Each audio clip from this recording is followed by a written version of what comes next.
Hello! A massive collapse after starting with such high expectations. No, it is not the current Labour government. It was the last season of the Horse Race Politics podcast. But after our massive hiatus, we are now back. Just like Reform, we will rise out of nowhere like a phoenix because the podcast market does not have enough hosted by two white guys. Speaking of which, my wonderful co-host, the now... Can we say Professor Yeah, Matt Wall? it's official. If you're wondering what he contributes to the podcast, so am I. How are you? I'm good. I've been enjoying some research time in the summer. I was thinking about our complete failure to predict the American presidential election.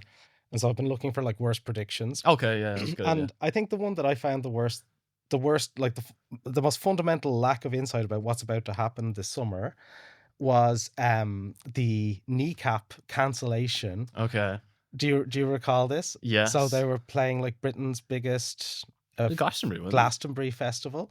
And, you know, the fear, I suppose, of the government, as I understand it, was that they were so like radicalizing that they couldn't be streamed live for fear of like corrupting the youth. Yes.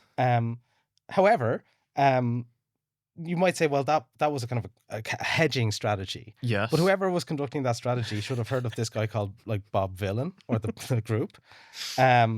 And so, you know, in an effort to like not have extremist content on the BBC, very sensible. You ended up with like the whole crowd of 40,000 people chanting "Death to the IDF," broadcast to the nation. Literally, wasn't it like on the backdrop as well? Like, so I felt like that was that kind of comforted me that I was a little bit too bullish on Harris. Yeah. And since then, you know, what's been striking is how calm and settled Donald Trump has been. Very. The thing with the tariffs has worked out like really well, as I understand it. Yeah. He promised to solve the war in Ukraine in the first day. 24 hours. It was 24 hours. I think we're about over 200 days in. Yeah. And unfortunately that conflict rages on. So yeah, it's been an interesting summer. Politics feels incredibly like unstable and febrile at the moment. Yep. And the Eye of Sauron turns to Wales. It does. And that's what most of our series is going to be focusing on, especially as we come into the spring. Yep. Because we're going to have Senate elections here in Wales. New electoral system and everything. New electoral system. Geek out over. Yeah.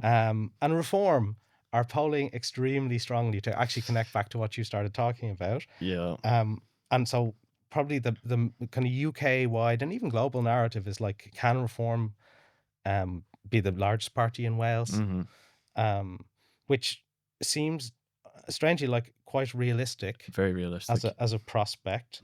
Maybe we should forecast that to happen and then it won't happen. Yeah, like, I think that's like it's a kind of a magic spell. Yeah, exactly. That you can put. Like the clean sweep of all 96 seats or whatever.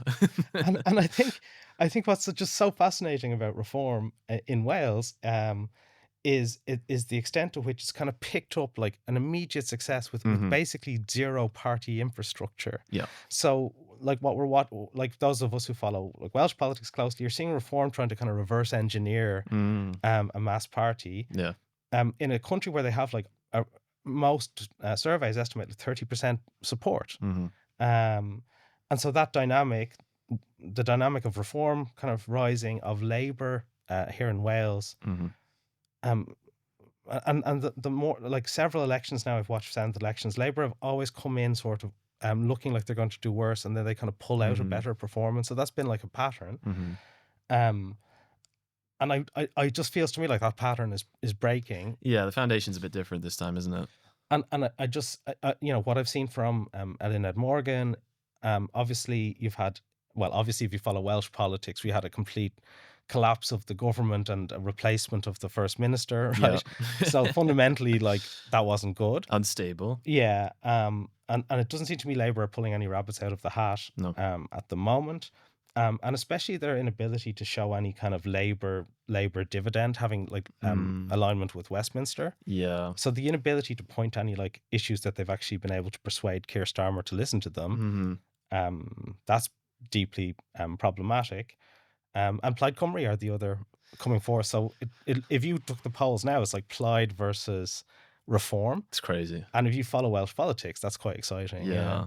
two very diametrically opposed options. Yeah, pretty much. And the kind of and so that kind of global instability where I think you know, literally with America, you don't know what they're going to do one day to the next, Yeah. right? So they used to be kind of a linchpin in Yeah. the system that had some kind of stability to it. Yeah. And in UK electoral politics, the Conservatives and Labour, which have held the whole thing together, are in free fall. Yep. Labour at least have like government control for a few Mhm. years in London. Yep. But their kind of their public support base Mhm. is kind of lower than it's ever Mhm. been. But self-inflicted, massively self-inflicted. Like, Yeah.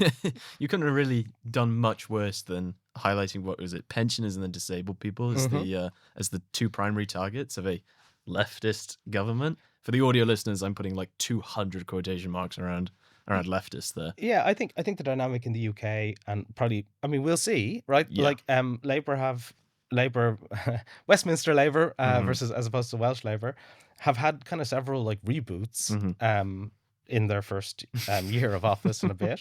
One of them might actually stick. Might be something useful. Some economic growth would change things. That would help.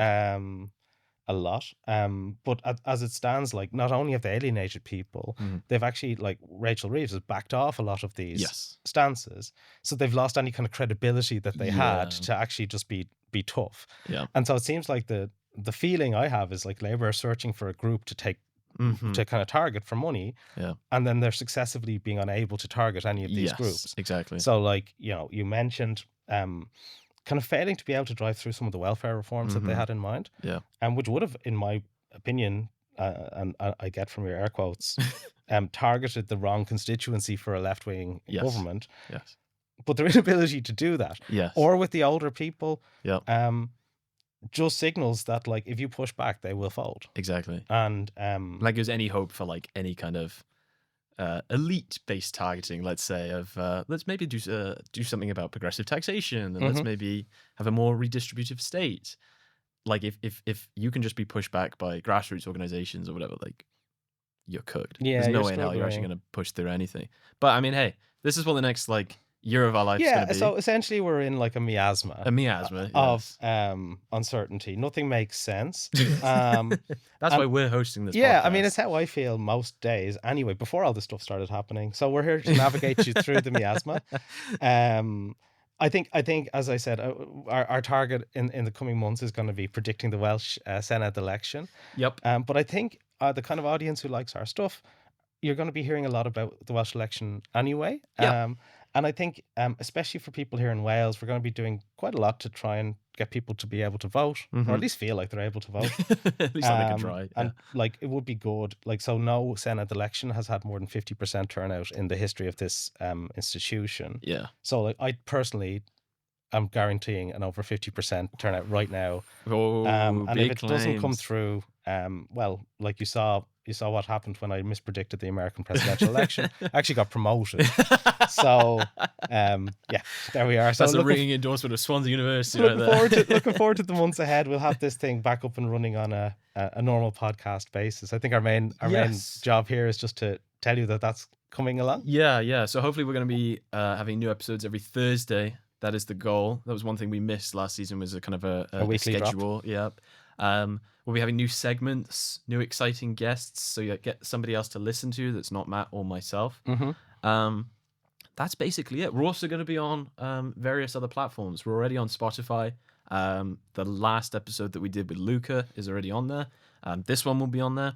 Hopefully get into like Apple Music and all the rest, because we know our global million-member audience just craving to listen to us every chance they get. But we're also on YouTube as well. For the video. I would be remiss, turns out, if I didn't ask you to either, follow the podcast, like and subscribe to the channel. Click that bell YouTube. Down below, and whatever the other. There are no prizes. There's no incentive. No. But apparently, just telling people to do so makes them more likely. So it does. So that's it for us today. Thank you all for listening. This little tease of that nearly became a new podcast episode in and of itself. And we will hopefully see you on Thursday, right? Okay. Yeah. See you now. Bye.